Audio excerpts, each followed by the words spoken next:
Assalamu alaikum wa rahmatullahi wa barakatuh. This is Saad Tasleem.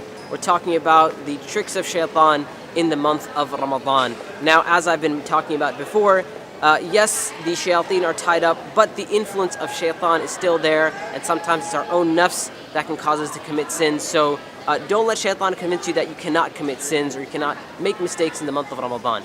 Now, one of the common tricks of shaitan is when it comes to the food or how much we eat. Because shaitan knows he cannot stop you from worshiping Allah subhanahu wa ta'ala when it comes to your fasting. You're already fasting, you're not eating for the whole day, and he's lost. That's a defeat for shaitan. So he will try to get to you through the door of eating a lot, so that when you do worship Allah, that you are lazy in your worship.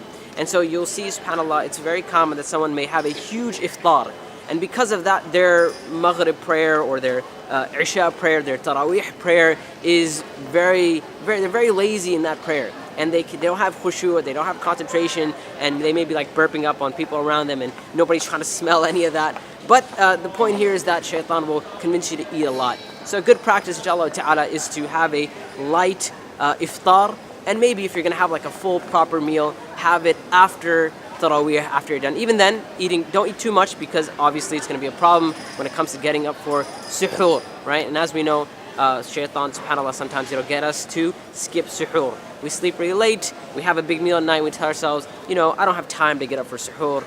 It's not really that important as long as I fast. And subhanAllah, we know that the suhoor, as the Prophet ﷺ, he said, tasahharu, he said, have suhoor, because there is barakah, there is blessings from Allah subhanahu wa ta'ala in this suhoor. So it is part of the sunnah of the Prophet ﷺ to have suhoor. And so if you have a light meal, if you get a decent amount of rest, you can get up in the morning, eat the suhoor, even if it's a light suhoor. Maybe it's a glass of water and a couple cookies or whatever it is.